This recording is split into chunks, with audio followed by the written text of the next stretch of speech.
A partir de agora, Seara Espírita, sua sintonia com a paz. Apresentação: Melissa Tortoriello. Realização: Departamento de Comunicação Social da Aliança Municipal Espírita de Barbacena. No ar, Seara Espírita. Bom dia, querido ouvinte. Começamos agora nosso programa Seara Espírita, diretamente dos estúdios da Rádio Correio da Serra e também pelo site www.radiocorreiodaserra.com.br e no nosso canal no YouTube, AME Barbacena. Alegria enorme estar com vocês em mais essa manhã para estudarmos um pouco mais da doutrina espírita. E hoje aqui nos estúdios com Luciano Alencar, que vai falar para nós sobre o tema Revolução Espírita. O que será que nós vamos trabalhar no dia de hoje? Tá curioso?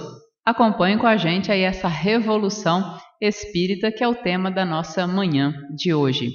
Mas convido vocês para fazermos a nossa prece, elevarmos nossos pensamentos a Deus, nosso Pai de infinito amor e bondade, a Jesus, modelo e guia da humanidade, nosso irmão maior, a nossos benfeitores espirituais, mentores de luz, que nos acompanham na nossa caminhada terrestre.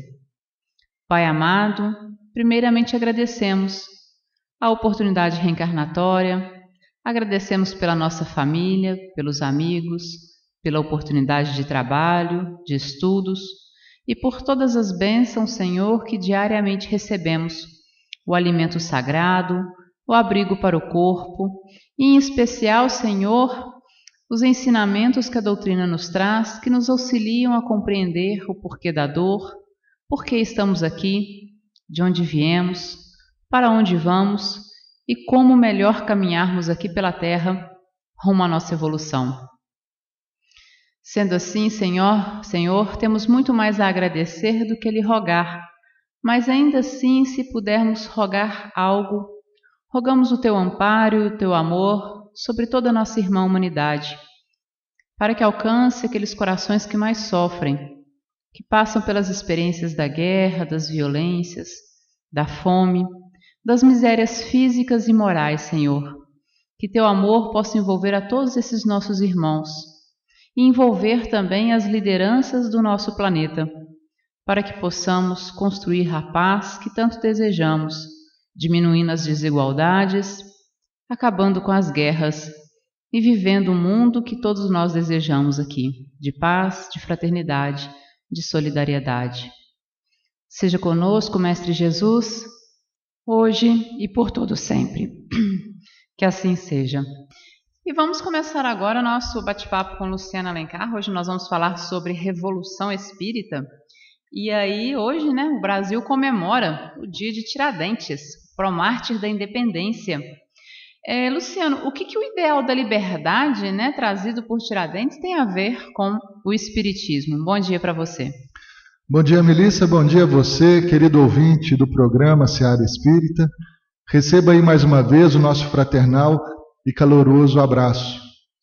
O dia da liberdade, um sonho da liberdade, é um sonho tão antigo quanto o homem, mas nós podemos registrar que, pela ocasião em que a Inconfidência Mineira ou a Conjuração Mineira foi debelada no Brasil, Tiradentes e tantos outros sonhavam com a liberdade do Brasil em relação a Portugal.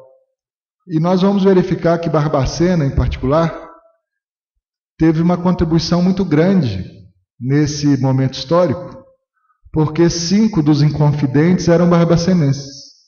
Então, quando a gente fala de liberdade e de conjuração ou Inconfidência Mineira, nós também estamos falando dentro de um ambiente geográfico em que esses fatos aconteceram. A partir então desse pressuposto, nós vamos observar que o ideal de liberdade, presente no homem de forma imanente, ele se tornou muito popular no mundo inteiro a partir da Revolução Francesa. E os períodos são períodos muito próximos.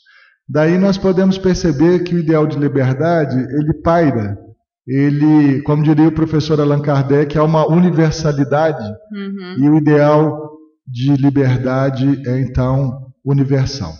E o que ele tem a ver, então, com as ideias do Espiritismo? Nós temos que lembrar que o Espiritismo ensina a liberdade de consciência. E aí está, talvez, um dos maiores desafios humanos. Saber usar a liberdade que tem, com responsabilidade, para que ele possa fazer as suas escolhas, mas também saber que as suas escolhas produzem resultados. As escolhas são as causas, os resultados são os efeitos. E todos nós, então, somos responsáveis pelas causas e temos, então, que suportar as consequências, os efeitos. E aí a gente já pode começar aplicando em nós mesmos esta dinâmica, que é uma lei universal. Você está satisfeito com aquilo que acontece na sua vida? Se estiver, significa que você fez as melhores escolhas. Mas se você não estiver satisfeito, a causa disso é que você pode fazer escolhas melhores. Então, por exemplo, se nós passamos por alguma espécie de sofrimento, o sofrimento é fruto de uma escolha equivocada. Então, nós podemos mudar as escolhas, que mudaremos os resultados. Porque sempre fazendo as mesmas escolhas, teremos sempre os mesmos resultados. Então, nós podemos começar por aí. No dia em que se comemora, mais que Tiradentes, mais que a Inconfidência, no dia que se comemora a liberdade, o Espiritismo nos ensina a liberdade de consciência, porque um dos pilares dele é o livre-arbítrio. É a capacidade de nós, então, sermos os autores do nosso próprio destino. A possibilidade que nós temos de buscar a nossa autonomia com responsabilidade e atingir os objetivos para os quais nós estamos aqui nessa existência. E Luciano, você falou sobre a Revolução Francesa, né? Os ideais da Revolução, eles influenciaram o Espiritismo?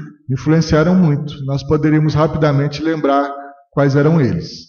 Os revolucionários franceses, movidos por ideias de racionalismo, as ideias produzidas pelo iluminismo, eles criaram 4 pilares para a Revolução Francesa, que irradiou pelo mundo, produzindo, por exemplo, antes da própria Revolução Francesa, uma revolução nos Estados Unidos, onde os Estados Unidos da América do Norte se libertaram do jugo do Império Inglês. E isso, só para citar 2 exemplos. E se nós examinarmos quais são esses pilares, nós vamos ver que eles diziam que a pessoa e a sociedade tinham que estar baseada no pilar liberdade, igualdade, fraternidade, e um outro pilar que não é muito difundido. Qual será ele, né? Liberdade, igualdade, fraternidade, e tem um quarto.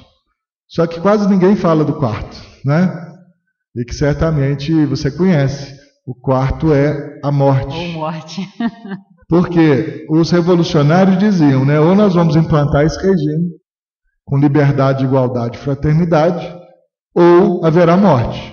E aí houve mesmo, principalmente dos nobres, porque aí os burgueses e o povo tomam o poder, e aqueles nobres que não se convertem aos ideais da revolução, eles então morrem na guilhotina, e aí acontece assim a grande Revolução Francesa, que influencia a humanidade, mas essa ideia da revolução pairava em todos os povos, numa medida proporcional ao nível de adiantamento de cada nação.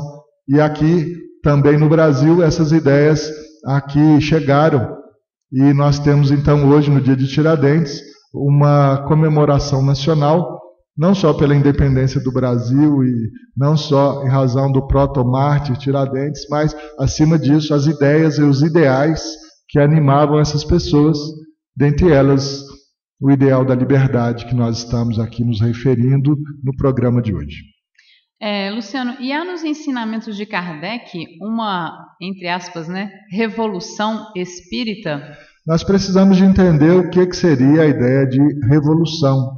E se nós buscarmos na origem etimológica da palavra, revolução é o ato ou o efeito de revolucionar. Resolveu alguma coisa? Então, o que é revolucionar? É revolver, é modificar, é transformar. Então, para nós falarmos isso, primeiro nós temos que ir um passo antes para a gente verificar os ensinamentos de Jesus. Teria Jesus também operado um revolvimento nas ideias do seu tempo?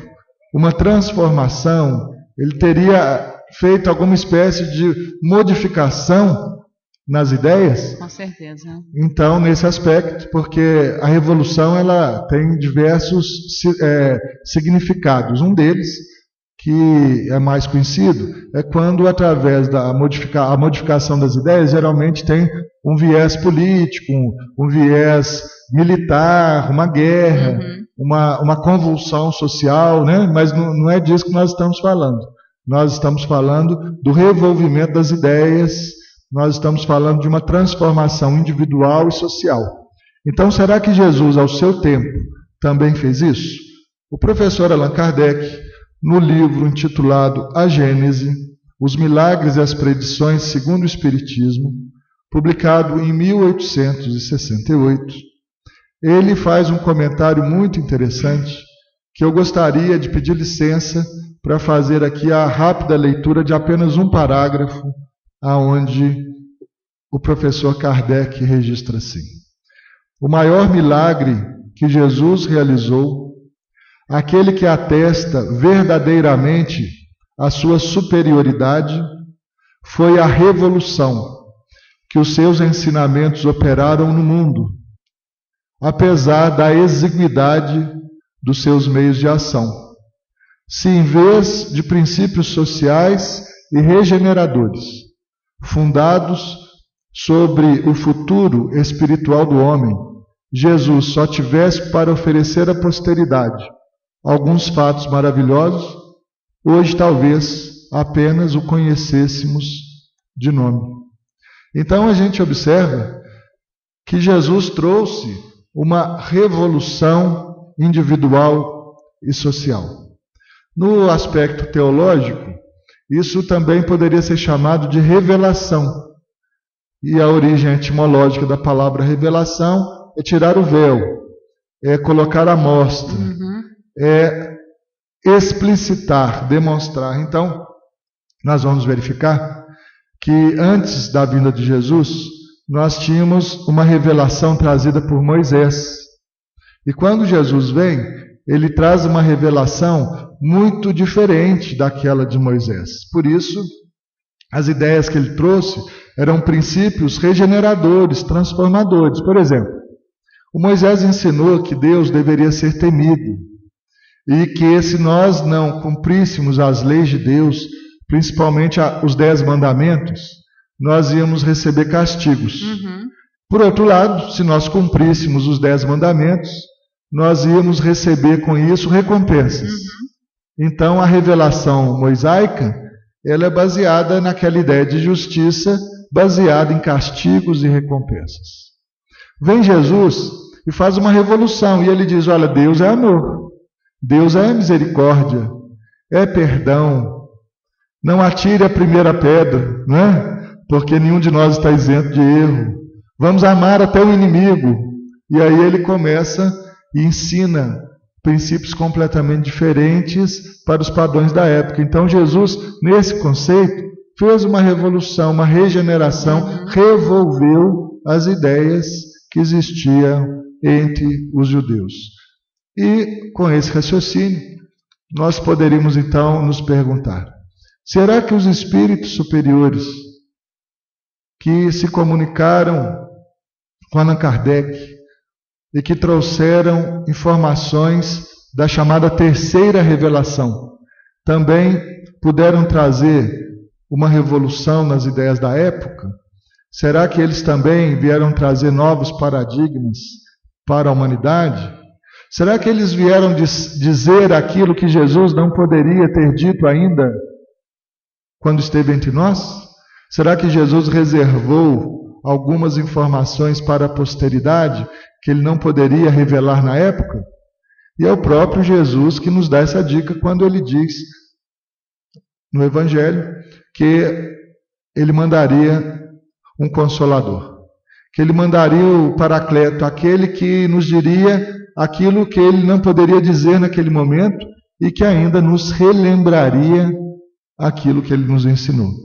Então é nesse contexto que nós podemos entender que o Espiritismo traz sim uma revolução espírita, porque ele traz diversos princípios regeneradores do homem e da sociedade. Como, por exemplo, ele nos prova a certeza do espírito imortal. Ele mostra para nós que nós não temos fim, que já existimos aqui outras vezes, estamos existindo agora, com a morte do corpo vamos continuar como uma realidade, como uma individualidade espiritual, e ainda que poderemos retornar para cá. Então, nascer, viver, morrer, renascer ainda, tal é a lei ensinada pelos espíritos superiores da Revolução Espírita, e nós vamos verificar que ela traz a marca do pensamento de toda uma geração, que começa lá nos ideais iluministas, com Rousseau, com o próprio Pestalozzi, que era o educador que ensina a Allan Kardec, e com diversos grandes filósofos, educadores e pensadores, que trazem realmente uma oportunidade de uma era nova para a humanidade. Então, o Espiritismo, segundo o ditado dos próprios Espíritos, é a marca de uma nova era para a regeneração da humanidade. Então, regenerar, revolucionar, revolver os conceitos e os padrões morais e intelectuais do indivíduo e da sociedade são, assim, então, uma espécie de revolução espírita que nós estamos tratando aqui no dia de hoje. Agora, como que nós podemos também entender a evolução intelecto-moral? Os espíritos nos dizem que existe uma espécie de hierarquia no mundo espiritual, mas é muito diferente da hierarquia aqui entre nós. Quando nós aqui, por exemplo, falamos de hierarquia, logo a gente pensa, por exemplo, nos militares. Os militares têm um sistema hierárquico e com diversas patentes. Aqueles que têm uma patente, digamos assim, mais elevada, têm a capacidade de comando para aqueles que têm uma patente menos elevada. Se nós pensarmos na política, nós vamos verificar que existem diversos cargos dentro da estrutura do Estado, dentro das estruturas de poder, que sempre existe alguém hierarquicamente superior ao outro. Se a gente pensar, por exemplo, na condição econômica, nós vamos verificar que existe uma hierarquia conforme a riqueza, e aí sempre vamos encontrar uns mais ricos do que os outros, e assim sucessivamente. São hierarquias humanas, hierarquias relacionadas à nossa realidade material. Mas os espíritos ensinam uma outra hierarquia. Eles dizem que há entre eles uma hierarquia intelecto-moral. O que significa?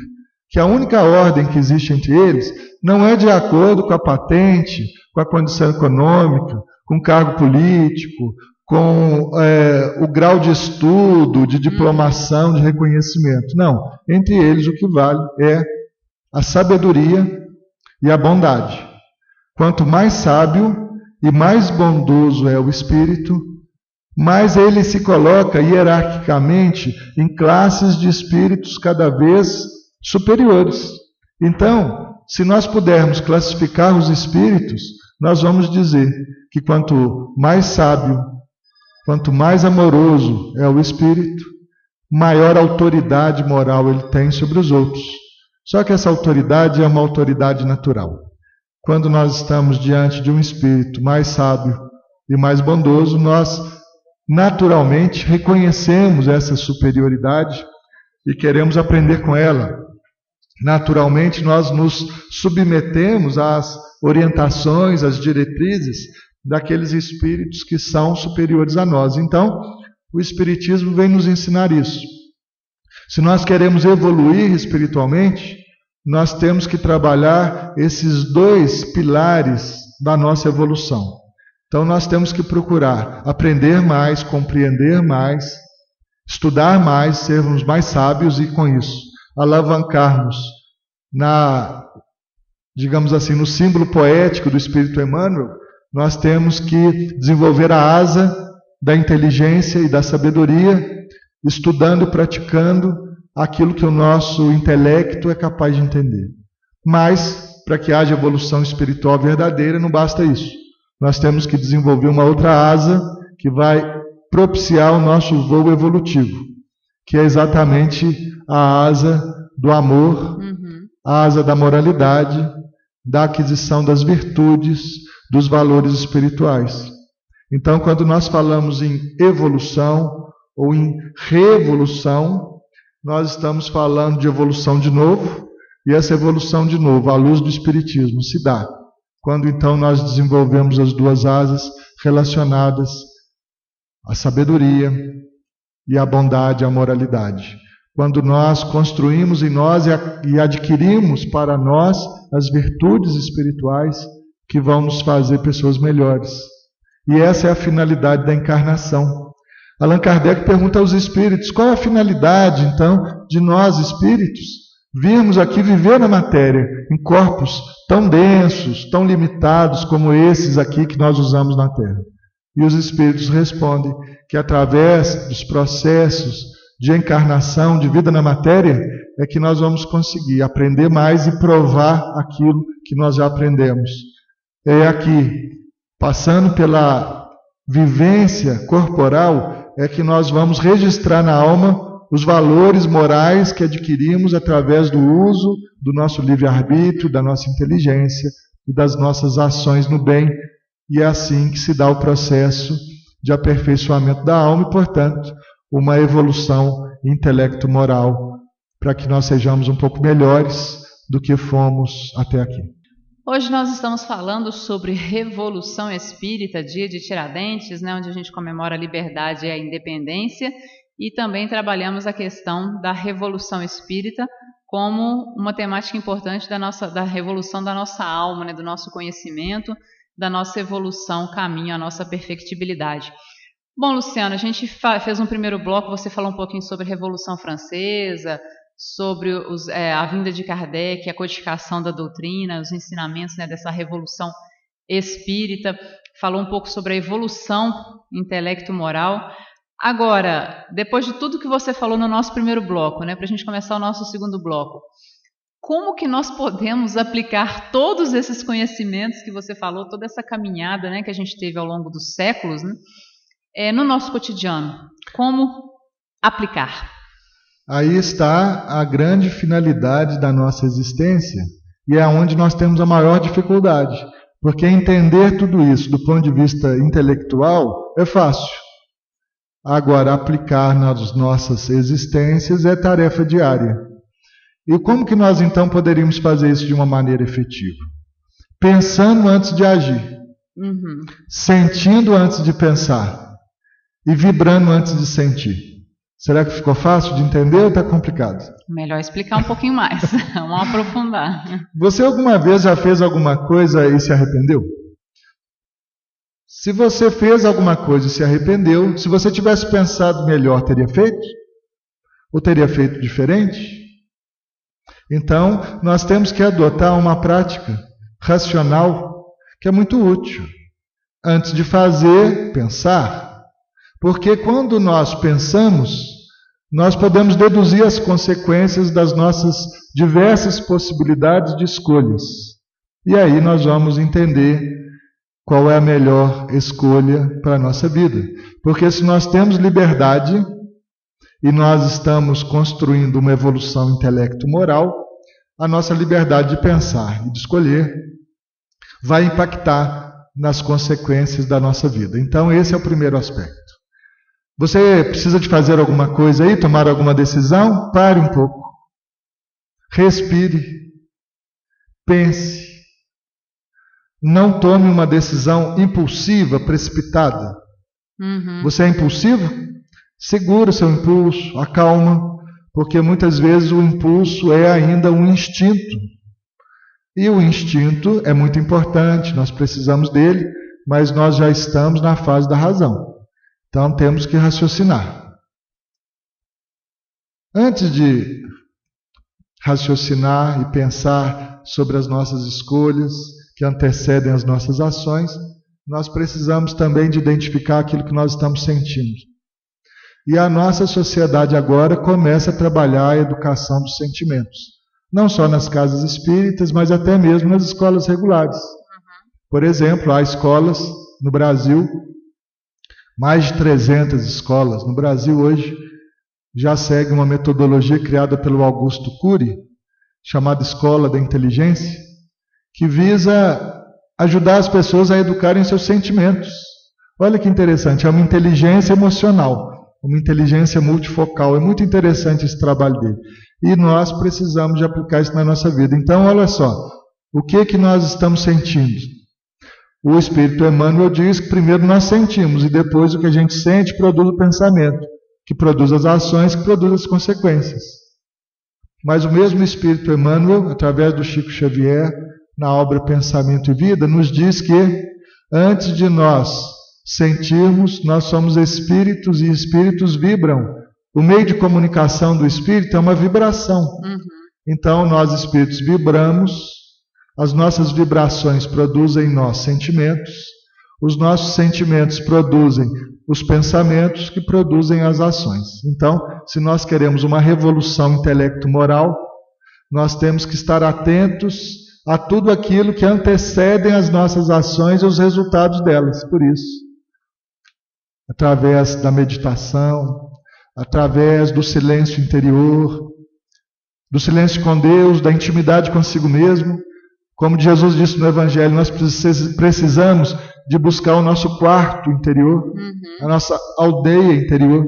Então nós vamos vibrar, sentir, pensar, fazer e colher os frutos das nossas ações. E assim nós vamos edificando em nós a nossa revolução moral, a nossa revolução intelectual, nos transformando em pessoas melhores, porque nós estamos aqui para isso. Com certeza. E a nova era para a regeneração da humanidade já chegou? Está chegando? Chegou. Já Como é que tá? Chegou lá em 1857. Só que nós estamos ainda um pouco atrasados na implementação dessas revoluções necessárias em nós e nos outros. E aí nós vamos entender isso. O professor Allan Kardec coloca o ensinamento dos espíritos com toda clareza. O espiritismo, ele marca uma nova era para a regeneração da humanidade. Então ele traz sim uma revolução espírita, porque ele nos ensina a lidar principalmente com a ideia da autonomia moral e da autogestão, do autogoverno de cada um de nós. Vamos entender isso um pouquinho. Entre nós aqui mais recentemente, talvez uma das pessoas que melhor escreveu sobre isso é o Piaget. Essas ideias são antigas, como eu disse, passou pelo Rousseau, passou pelo Immanuel Kant, que não é o Emmanuel que ditou a Chico Xavier tantas obras, mas é o filósofo, né, o Kant. Mas o Piaget traduziu isso para nós quando ele fala da educação infantil. Ele diz o seguinte: quando a criança nasce, ela nasce com a chamada anomia. O que significa anomia? Significa regra, norma. Prefixo de negação, anomia, inexistência de regra, inexistência de norma. Você aí que tem um bebê em casa, ou que já conviveu com um bebê, ou as pessoas que vão ter um bebê em breve, vão verificar isso, que a anomia significa que o bebezinho não tem regra. Ele está com fome, ele chora, ele está com sono, ele chora, ele está molhado, ele chora, ele está com dor, ele chora. Então, o mundo gira em torno dele, a anomia, ele não conhece as regras. Mas a partir do momento que ele vai crescendo, os pais vão condicionando os filhos a determinadas regras. Olha, você deve fazer isso, não deve fazer aquilo, isso é bom, isso é perigoso. Então a regra vem dos pais. Depois a regra vem da escola, a regra vem da sociedade.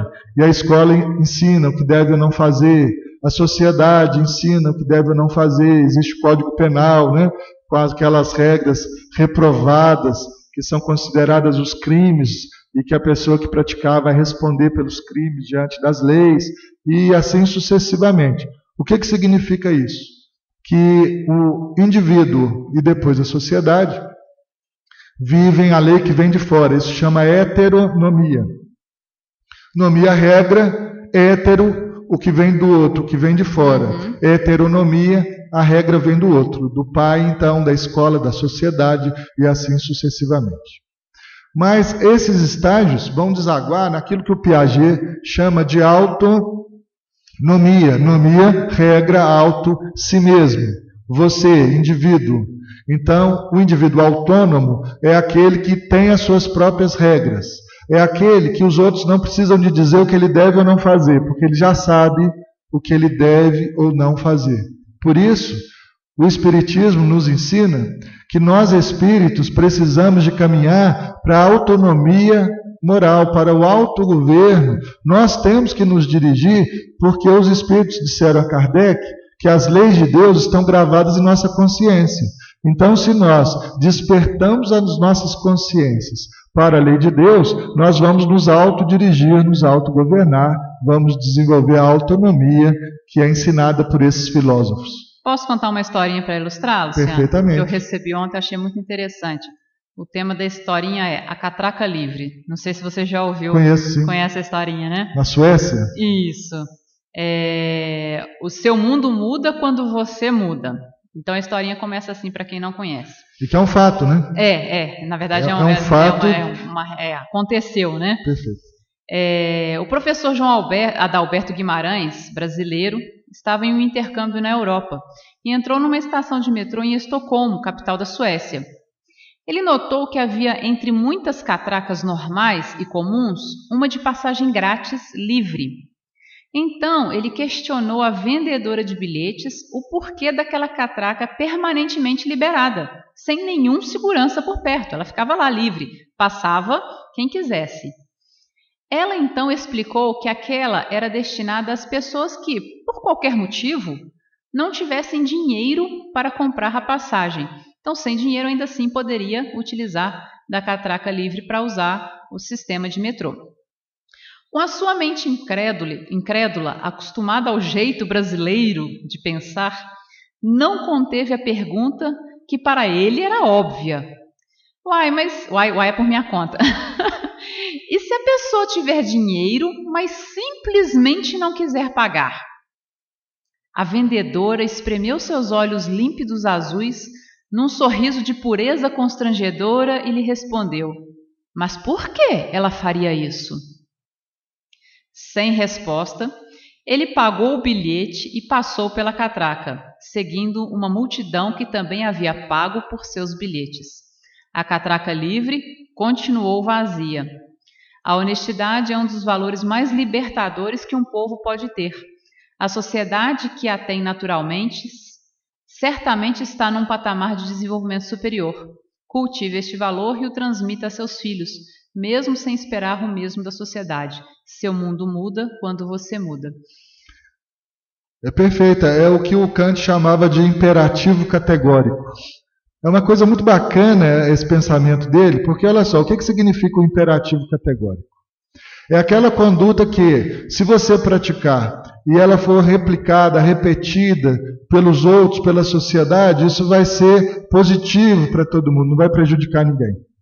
Então, se eu faço o bem e aquela minha conduta positiva do bem puder ser reproduzida por todo mundo na humanidade, isso vai ser bom para a humanidade inteira. Então, aí está um imperativo categórico. Agora, se o que eu faço prejudica alguém, é algo ruim, é algo que não deve ser feito, e se os outros fizerem, a nossa sociedade está um caos, como eu comentei ali, a prática de um crime qualquer, e você agora se referiu à questão da honestidade, né, que o Brasil hoje vive uma onda importante de renovação, de revolução, também no sentido de procurar fazer com que todos respondam pelos seus atos, pelos seus crimes, independentemente da sua posição econômica, independentemente da sua posição política. Nós estamos vivendo épocas de renovação, que o Evangelho já disse, né, que não há nada de oculto que não venha revelar-se, e no tempo que nós estamos vivendo é isso, tudo que estava lá oculto, né, que se praticavam há séculos, está sendo revelado, está sendo punido, independentemente dessa ou daquela convicção religiosa, política ou econômica. Então, isso é uma característica de renovação social, de revolução social. E isso é muito positivo. Nós podemos entender que nós estamos caminhando, sim, para a autonomia, para a regeneração. E é típico do tempo que a gente vive de regeneração da humanidade. E precisamos de começar em nós. Então vamos olhar para dentro de nós mesmos. O que nós já fazemos que está conforme a virtude, o bem, que pode ser universalizado? O que nós praticamos que ainda é erro, equívoco, que não deve ser praticado, que não pode ser universalizado, sob pena de aumentar o caos? E aí nós começamos aplicando em nós. E quando cada um de nós aplica a autonomia, nós vamos caminhar para aquele aspecto da sociedade ser cada vez mais baseada na anomia ou na heteronomia. Então vamos aqui dar um exemplo. Se nós pegamos, por exemplo, uma guerrilha, uma milícia, uma luta aí dos traficantes de drogas ou qualquer tipo de organização criminosa que desvia recursos e etc. e tal. Eles vivem uma anomia. Por quê? Porque eles acham que nunca vão ser punidos, que nunca vão ser descobertos, que nunca vão ser pegos. Mas no dia que são pegos, aí vem o Estado com a heteronomia e fala: olha, você praticou um crime e vai responder. Então nós temos as duas etapas. A anomia, ausência de regra, a pessoa acha que nunca vai responder pelos seus equívocos. E a heteronomia, quando ela é descoberta, e ela vai responder. E o Espírito Emmanuel, ele tem um conceito de criminoso que mexe muito comigo, e que eu vou pedir licença a vocês para reproduzir aqui, mas obviamente sem querer ofender a ninguém. O Emmanuel diz assim: criminosos somos todos nós que ainda não fomos descobertos. Você já parou para pensar nisso? Que todos nós cometemos os nossos equívocos, os nossos erros, maiores ou menores? Sim. E aí o Emmanuel se incluiu. Todos nós. Somos todos nós que ainda não fomos descobertos. E aí quando nós somos descobertos, a nossa casa cai, não é isso? E aí nós temos que reparar pelo nosso erro. Mas isso é bom, porque a partir do momento que nós reparamos os nossos erros, nós desenvolvemos exatamente a autonomia moral. E nós aí vamos aprender: olha, eu não vou mais fazer isso, porque eu sei que isso não é bom nem para mim, nem para a humanidade. É verdade. Nós podemos, por exemplo, em situações muito simples. Por exemplo, você pega uma criança e você fala para ela: olha, meu filho, minha filha, não coloca a mão no fogo, porque você vai queimar. Aí ela vive a anomia, vai lá e coloca a mão no fogo e queima. O que acontece? Cria nela um condicionamento. Fogo queima, queimadura dói, eu não devo colocar a mão no fogo.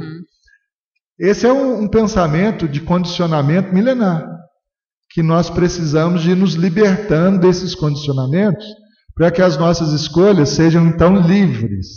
E aí nós chegamos ao final no tema inicial: a liberdade de escolha, a liberdade de pensamento, a autonomia, o autogoverno do indivíduo e da sociedade, da nação, do estado no qual nós estamos inseridos. Aí então a revolução, o revolvimento das ideias e dos costumes ensinados pelo Espiritismo para nós e para os outros. Porque afinal de contas o que acontece com o indivíduo, ele vai se estender para a sociedade. E às vezes as pessoas não têm essa ideia, né, Luciano? Não, acham que não, só ela fez, ninguém está sabendo, mas o reflexo ele acontece. Né? É verdade. E hoje a física quântica, inclusive, prova isso. Tudo que você faz reverbera no universo. Né? E não há nada mais de oculto, porque tudo vem a revelar-se. E nós vivemos esses tempos de revelação, de verdade, de liberdade. E eu queria aproveitar aqui ainda esses minutos finais para divulgar um livro que é recente e que é uma obra que dá uma contribuição que, no nosso ponto de vista, é uma contribuição positiva para a compreensão do Espiritismo, para o movimento espírita, que é a obra Revolução Espírita do nosso confrade Paulo Henrique de Figueiredo, publicado pela editora Maat, aonde nós vamos ter o estudo do próprio pensamento do professor Allan Kardec, quando, por exemplo, ele coloca lá na obra O que é o Espiritismo, que uma revolução nas ideias certamente produz outra na ordem das coisas. É esta revolução que o Espiritismo prepara. Então, o nosso confrade Paulo Henrique de Figueiredo, com base na codificação espírita, ele busca resgatar o ensinamento dos espíritos, principalmente a partir da autonomia moral, da revolução das ideias que o Espiritismo nos traz, para revolver e melhorar a marcha da nossa humanidade e do nosso movimento, que ainda, como é imperfeito como os homens, muitas vezes resvala nos mesmos equívocos do passado que nós cometemos nas outras religiões e que estamos reproduzindo dentro do movimento espírita. Então, o livro chama a ordem a cada um de nós e ao movimento espírita para relembrar o ensinamento original do professor Allan Kardec, que ele faz até uma provocação no livro. Ele diz, olha, Revolução Espírita é a teoria esquecida de Allan Kardec, porque de fato nós muitas vezes esquecemos o que Kardec nos ensinou e ele nos convida a pensar novamente sobre isso e verificar o que isso representa nas nossas vidas. Então hoje o nosso tema é Revolução Espírita, baseado na obra do Paulo Henrique de Figueiredo e baseado na obra A Gênese do professor Allan Kardec. Luciano, mais uma vez, muito obrigada pela sua participação. Que Jesus te ilumine na sua caminhada de divulgação doutrinária. Que assim seja, a você e todos os companheiros aqui do programa Seara Espírita, da Aliança Municipal Espírita, da Rádio Correio da Serra, e especialmente você aí, ouvinte do nosso programa, que está conosco aqui, buscando a sua autonomia, a sua liberdade e o seu progresso intelecto-moral. Muita paz, que Jesus te abençoe, que Allan Kardec aí seja também o luzeiro da sua caminhada e que nós possamos seguir juntos rumo ao bem, ao amor e à verdade. Que assim seja. Bom, encerramos o nosso programa Seara Espírita, desejando a vocês um excelente final de semana, de muita paz, muito amor, uma semana abençoada de muitos trabalhos no bem. Você ouviu o programa Seara Espírita. A apresentação Melissa Tortoriello. Realização do Departamento de Comunicação Social da Aliança Municipal Espírita de Barbacena. Seara Espírita.